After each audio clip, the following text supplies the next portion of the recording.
विजयगढ़ राज्य का एक छोटा सा गांव शांतिपुर, जहां बहुत ही कम परिवार रहते थे। गांव बड़ा खुशहाल था, लेकिन कुछ परिवार इतने अमीर कि उनकी 7 पुश्ते चैन से बैठकर खाए और कुछ इतने गरीब कि खाने को रोटी तक नहीं मिलती। हे ईश्वर, खाने की रोटी तक नहीं बची हमारे घर में। शांति और मेरे बच्चे भूखे ही सो जाते हैं 2 दिन से। थोड़ी दया कर दे भगवान, दया कर दे भगवान। अपनी गरीबी और लाचारी से तंग आकर हरिनाथ एक पेड़ के नीचे बैठा रोए जा रहा था। उसके फटे कपड़े और बिना जूते के पैर साफ साफ बता रहे थे कि उसकी हालत क्या थी। वही दूसरी ओर, अरे सुनती हो? अरे कहाँ गई? अरे देखो, शहर से तुम्हारे लिए और बच्चों के लिए कितनी सारी वस्तुएं लेकर आया हूँ। चलो चलो जल्दी आओ, जल्दी आओ। रामलाल की पत्नी सुखी जल्दी ही दौड़ती हुई आई। अरे वाह, इतनी सारी चीजें, क्या क्या है इसमें? हाँ देखो, इसमें छोटू के लिए नए कपड़े, तुम्हारी साड़ी, रवि के लिए अच्छा सा स्कूल बैग और तुम सबके लिए शहर की सबसे महंगी दुकान की मिठाई। हाय राम, कितने अच्छे हैं आप। लेकिन आपने मुझे अभी तक वो सोने का हार और वो हीरे वाली अंगूठी लाकर नहीं दी। अरे अरे अरे, काहे रोई जा रही हो भाग्यवान? रुको भाई, रुको रुको। देखो, 2 दिन बाद वापस शहर जाना ही है काम के सिलसिले में, तो सबके लिए सोना चांदी ले आऊंगा। छोटू के लिए अंगूठी और रवि के लिए गले की चेन, बस। और तुम्हारे लिए तो खास ले आऊंगा। गांव के सभी अमीर लोग श्यामलाल की तरह पैसे उड़ाने वाले थे और उनको कभी गांव के गरीबों का ख्याल भी नहीं आता था। दूसरी ओर हरिनाथ, जो गांव का सबसे गरीब इंसान था, उसने अपनी गरीबी की वजह से भीख मांगना शुरू कर दिया था। लोग उसे देखते तो थे, लेकिन उसका उपहास करके चले जाते। बच्चे हंसते और अमीर लोग मजाक बनाते। भगवान आपको खुश रखे, हमको कुछ दे दीजिए। हमारे बीवी बच्चे भूखे हैं भैया, कुछ तो दे दीजिए। अरे भाई, ये बताओ, इस गांव में तो और भी गरीब लोग हैं, लेकिन वो मेहनत मजदूरी करके पैसा कमाते हैं, अपने परिवार का पेट पालते हैं, और तुम हो कि भीख मांगते हो। अरे चलो ठीक है, तुम मांगते हो, लेकिन ये क्या भाई? भगवान हमें खुश रखे ऐसा बोल के काहे भीख मांग रहे हो? अरे हम तो पहले से ही खुश हैं, ऐसे घस दे के भीख मांगते हैं क्या? अरे चलो चलो घर जाओ, कोई काम धंधा करो, चले आते हो उठा के, जाओ भाई। रामू हरिनाथ को खरी खोटी सुनाकर चला जाता है। सुमित दुखी हो जाता है, क्योंकि हर कोई उसे ऐसे ही बेइज्जत करने वाली वाणी से बात करता था। आज भी ऐसा ही हुआ तो सुमित दुखी होकर खड़ा हुआ और अपने घर की ओर जाने लगा। हे भगवान, हे भगवान, न हमको कोई काम मिल रहा है, न कोई हमका भीख दे रहा है। ऊपर से ही गांव के अमीर लोग हमको अपमानित भी करते हैं। हरिनाथ घर पहुंचकर रोने लगा। क्या हुआ जी? आप इतना क्यों रो रहे हैं? और कुछ लाए हैं? दोनों बच्चे भूखे हैं। मैंने उनको अभी तो सुला दिया है, लेकिन उनका पेट भूख के मारे जल रहा होगा। अरे तो क्या करूं भाग्यवान, हमारी जैसी गरीबी भगवान दुश्मन को भी न दे। अरे कोई हमको भीख ही नहीं दे रहा, सब हमको दुत्कारते हैं। दोनों रोने लगते हैं।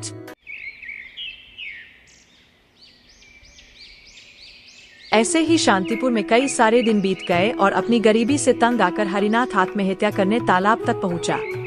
हे भगवान, अब तो हम मर जाना चाहते हैं। अरे तंग आ गए हैं इस गरीबी से।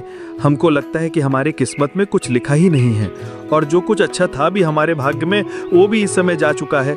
हम चारों भूखे मर रहे हैं। इससे अच्छा है कि अगर मर जाएं तो गांव वाले सोचेंगे सुमित पानी में गिरकर मर गया, और गांव वाले हमारी पत्नी और बच्चों को विधवा और बिन बाप का कहकर कैसे भी कर पाल लेंगे।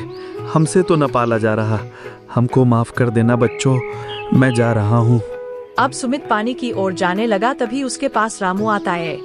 अरे सुनो, ए हरिनाथ, अरे हरिनाथ, अरे सुनो भाई, सुनो तो, कहाँ खोए हुए हो? अरे कहाँ जा रहे हो? सुनो, ए हरिनाथ। मन में हरिनाथ सोचने लगा, अरे अब ये कहाँ से आ गया? अगर इसने ने देख लिया होता कि हमने आत्महत्या की है तो ये तो सबको बता देता। नहीं नहीं नहीं, अच्छा हुआ जो हम कूदे नहीं। अरे क्या हो गया राजू भाई, कहाँ से दौड़े दौड़े आ रहे हो? इतने चिंतित काहे लग रहे हो? क्या बात है? अरे भाई, तुम्हें पता है कल रात में क्या हुआ? क्या हो गया भाई, बताओ। अरे भाई, कल रात को हमारे गांव से 3 लोग गायब हो गए। ये क्या कह रहे हो भाई? हाँ भाई, सुना है। हमारे गांव के 3 जमींदार रामलाल, रामू और हरीश को किसी ने उठा लिया है और सब लोग उनको ढूंढ रहे हैं। कल रात से गायब हैं। क्या बात कर रहे हो? ये कैसे हो सकता है? अरे वो लोग कैसे गायब हो सकते हैं? वो तो अमीर लोग हैं। समझ नहीं आ रहा। हाँ भाई, वही तो। और सब गांव वालों ने फैसला किया है कि चलो उन्हें ढूंढने जाना है। सबको इकट्ठा करो। तो मैंने तुम्हें तालाब के पास आते देखा था तो तुम्हें बुलाने आ गया। चलो। हरिनाथ सोच में पड़ गया। अरे रामू भाई, तो हमको यहाँ भी शांति से रहने नहीं दे रहे हैं। कल उन्होंने हमको इतना दुत्कार दिया, इतना सुना दिया, अब आज उनको ही ढूंढने के लिए जाएं इनके साथ। अब ये लोग हमको चैन से मरने भी नहीं देंगे। अरे नहीं नहीं रामू भाई, आप जाओ, हमको थोड़ा काम है। हम शांति और बच्चों को भूखा नहीं सोने देंगे। मन में हरिनाथ सोच रहा था कि अगर वो मर गया तो उसके घर वाले भूखे मर जाएंगे। अरे भाई, ये काम वाम बाद में कर लेना। उनकी पत्नी और बच्चे परेशान हो गए हैं, उनका भी तो सोचो। अरे ये नहीं मानने वाला, पीछे पड़ गया है। हाँ अब ठीक है भाई, तो फिर चलो चलते हैं।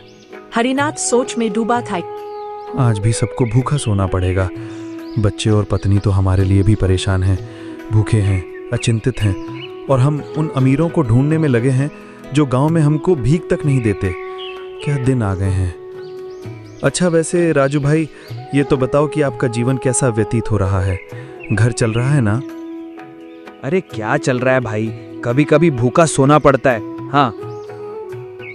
अरे राजू भाई, हम और हमारा परिवार तो हफ्ते में 3-4 दिन भूखे ही रह जाते हैं। कभी तो ऐसा लगता है कि जान दे दूं। ये गरीबी तो शराब बन चुकी है, क्या कहें। हाँ वही तो भाई, और ऊपर से अगर गांव वालों के साथ मिलकर उन तीनों को नहीं ढूंढा तो पता नहीं कि सब लोग मिलकर हम ही लोगों पे संदेह करें।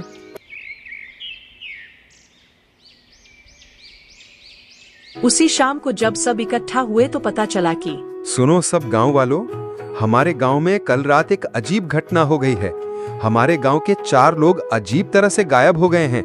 मैंने आज सुबह मुखिया जी से बात की है तो उन्होंने कहा है कि कल सुबह तक वो नहीं मिले तो हम उन्हें ढूंढने जाएंगे।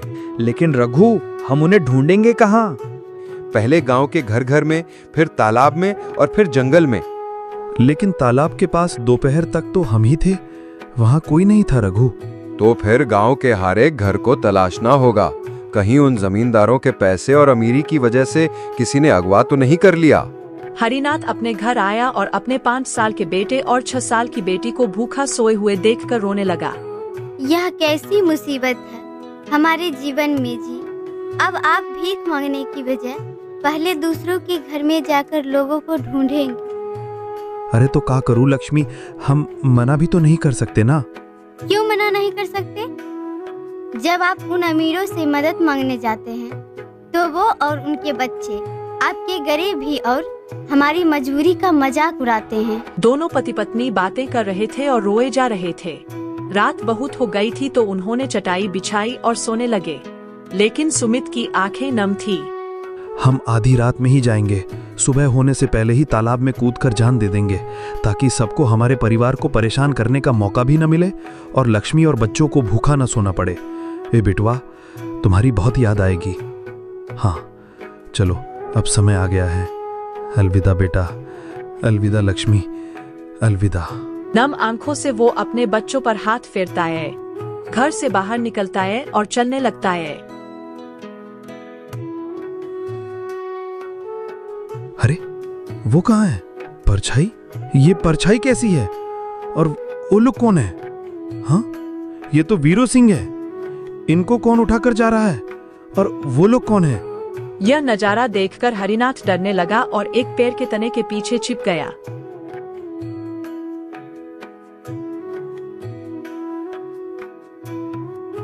जल्दी करो, जल्दी जल्दी से इनकी आहुतियां देनी है।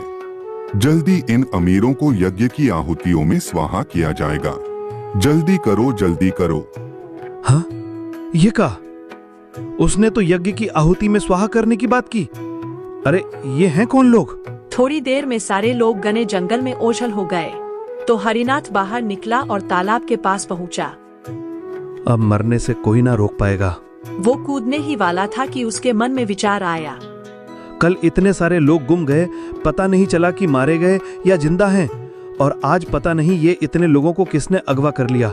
क्या ये वही लोग होंगे जो कल के लोगों को अगवा करके ले गए थे? पता नहीं। नहीं नहीं नहीं, अगर हम मर गए तो गांव वालों को ये सब बताएगा कौन? हरिनाथ फिर से रोने लगा और ऊपर आसमान की ओर देखकर चिल्लाकर बोलने लगा, अरे का कसूर है भगवान हमारा और हमारे परिवार का भगवान? अरे हमको दिल भी दिया तो इतना साफ दे दिया कि हम अपने परिवार के लिए जान देने जा रहे थे। नहीं नहीं नहीं, अब तो हम मर भी नहीं सकते। हमको सबको सच बताना होगा पहले। गुस्से में हरिनाथ घर की ओर आने लगा। घर आते ही सुबह हो जाती है।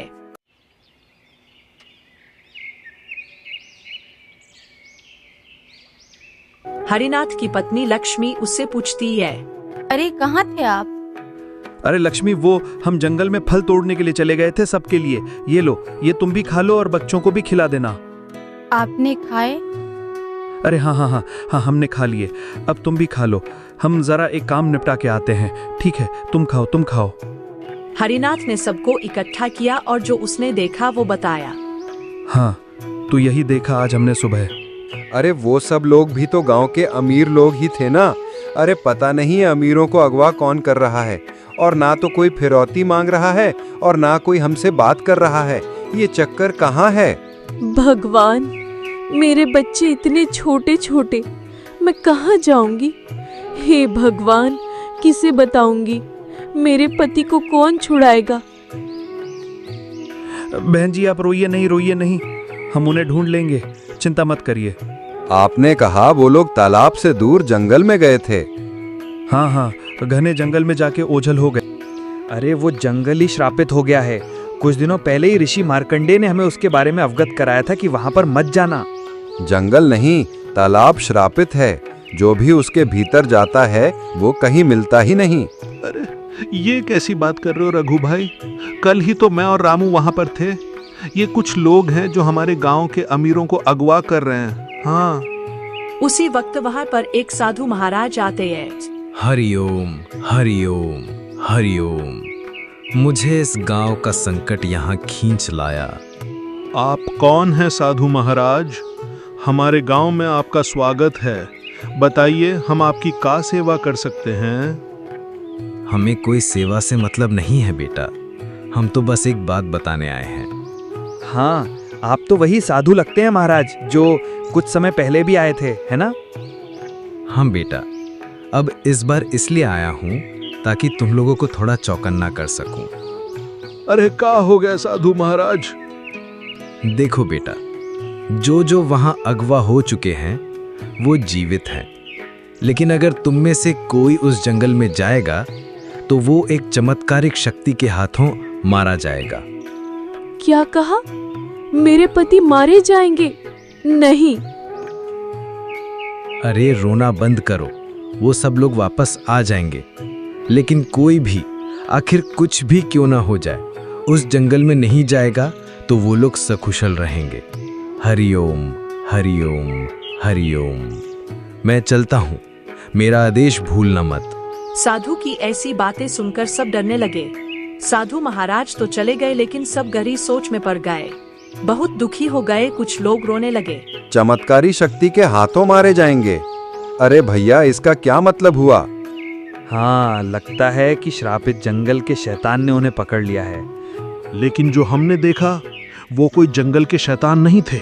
हाँ, तब तो पक्का वो इस श्रापित तालाब से निकले दुश्मन होंगे। हाँ, अब हम वीर पुरुष तो हैं, लेकिन अगर उस शक्ति ने उन्हें मार डाला तो? और वो सिर्फ अमीरों को ही क्यों अगवा कर रही है? और हम ये कैसे मान लें कि वो शक्ति सिर्फ अमीर जमींदारों को ही अगवा कर रही है? लेकिन रघु, हमारे तो ये समझ में नहीं आ रहा कि गांव के अमीरों को अगवा करके उनके साथ किया क्या जा रहा होगा भाई। अरे आप वो सब चिंता छोड़िए। हमारे घर में 1 रुपया भी नहीं है। हमारे बच्चे भूखे मर रहे हैं। अब गरीबी तो हमारे घर में भी आ गई है और अब तो हम भी कहीं पर काम ढूंढ ही रहे हैं। लेकिन मुखिया जी ने हमसे कहा है कि जब तक इस पहेली की गुत्थी ना सुलझा लूं, हम कोई और काम नहीं ढूंढ सकते। अब वो हमको खाना खाने के लिए अपने घर आने को बोलते हैं, तो हम तो वहीं जा रहे हैं। 1 हफ्ता हो गया, मेरे पति अभी लापता है। हरिनाथ भाई, मैं कहाँ ढूंढूं उन्हें? आपको आपके पति की परी है, यहाँ हमारे पति, मैं और हमारे बच्चे भूखे हैं। चलो जी, घर चलो। बहन जी तनिक रुकिए। कुछ नहीं हरिनाथ, तुम चलते हो कि नहीं? सब्जी लाने जंगल में जाना होगा।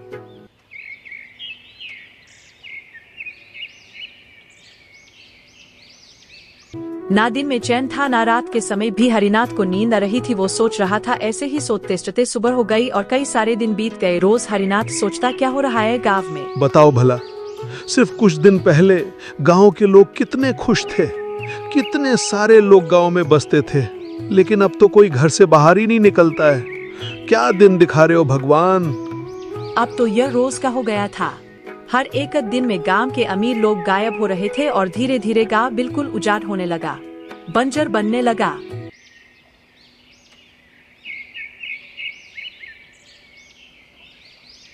सुनो जी, अब हमें यह गांव छोड़ देना चाहिए। न कमाई है, न भीख मिलती है, न खाने को कुछ है। बस रोज एक समय के पोहे बनते हैं, वो भी अब खाली हो गया है। कल से फिर से भूखे रहने के दिन आने वाले हैं। हाँ भाग्यवान, अब तो हमको भी यही लगता है। अरे गांव क्या, हम तो जीवन ही छोड़ना चाहते हैं, लेकिन गांव की गुत्थी सुलझाए बगैर चैन से मर भी नहीं पाऊंगा। इस गांव का नमक खाया है तो अब अदा तो करना ही पड़ेगा। हाँ, आज सारी औरतें बात कर रही थी कि रोज सिर्फ अमीर जमींदारों को अगवा किया जाता है, लेकिन जो गरीब मजदूरी करते हैं उन्हें बेचारों को, भूखे, कमजोर और लाचार को कोई छू भी नहीं रहा है। यह कैसा श्रापित अंधेरावन है। यहाँ फिर तालाब में ऐसी कौन सी शक्ति है जो यह कर रही है। हाँ, सोच तो हम भी यही रहे हैं लक्ष्मी। अब तो आसपास के गांव में सबने ऐलान करवा दिया है कि रामपुर के गांव में जमींदारों की जान खतरे में है, उनको अगवा कर लिया जाता है। सब अपने अपने घर से निकलने से डरते हैं। अब हर जगह डर का माहौल है। अब बहुत हो गया, अब कुछ ना कुछ तो हम जरूर करेंगे। हाँ, हरिनाथ ने ठान लिया कि कुछ करना है, तो वो फिर से उसी जगह जाता है और कुछ लोग 2 आदमियों को ले जा रहे हैं। अरे रुको, अरे रुको रुको, अरे कौन हो तुम लोग? अरे कौन हो? कहां कहां लेके जा रहे हो गांव के लोगों को? रुको।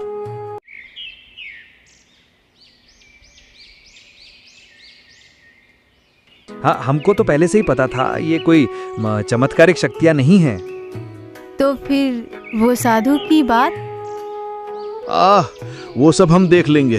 तुम बच्चों को संभालो, अब हम गांव को बचा कर आते हैं। गांव के बच्चे, वीर पुरुष सब जाते हैं जंगल की ओर, हाथों में लाठियां और हथियार लेकर। चलते चलते वो जंगल आ पहुंचे और वहां अंदर उन्हें झाड़ियों में कुछ हलचल महसूस हुई। अब जो भी होगा देख लेंगे, पहले हम जाते हैं और हमको अकेला देखकर वो लोग भागेंगे नहीं, ठीक है? अरे यह होश में आ गया और यहाँ आ गया। ए, कौन है? कौन तू? भूल गया क्या? कल रात की छड़ी याद नहीं है? क्यों बे भिखारी, चल जा यहाँ से। कर लो कर लो कर लो कर लो, हमरा जितना हो सके पहले उतना अपमान कर लो, लेकिन हम तेरी काली करतूतों को राजा को बताएंगे और हम यहाँ अपने गांव वालों को लेने आए हैं, समझे? अच्छा, लेकिन जब तू खुद ही जिंदा नहीं बचेगा तो बचाएगा क्या? अच्छा, ई तो बता दो कि तुम लोग वैसे कर क्या रहे हो? चल ठीक है, मरते मरते जान ले कि हम क्या कर रहे हैं। मैं आज हवन कर रहा हूँ। इसमें मैं शांतिपुर के गांव के अमीर जमींदारों की बलि देकर आहुतियां दूंगा, ताकि उन सबकी किस्मत और भाग्य का लिखा मुझे मिल जाए। हाँ, क्या कहा कि किसे बलि दोगे तुम? एक चुड़ैल के साथ मिलकर शैतान को। मैं ही वो साधु था जिसने गांव वालों को भ्रमित किया। डरते हुए हरिनाथ ने सोचा, इससे पहले कि ये सबको मार डाले, हमको कुछ न कुछ तो करना होगा। नहीं नहीं नहीं, मैं तुम सबको मार डालूंगा। अरे तुम गांव वालों की इतनी हिम्मत। ओम भट्ट स्वाहा, ओम भट्ट स्वाहा। उसने मंत्र बोलने शुरू किए और हरिनाथ ने सीधे ही अपने हाथ में जो लाठी लिखी उससे दौड़कर उसके सर पर वार किया। तेरी ऐसी की तैसी स्वाहा, ये ले स्वाहा, ये ले, याद है रे कल रात का वार, ये ले स्वाहा, तेरी ऐसी की तैसी। गुस्से में हरिनाथ ने तांत्रिक को बहुत मारा और गांव वालों ने उसके आदमियों को मारा। फिर हरिनाथ सब बंधकों को छुड़ाने लगा।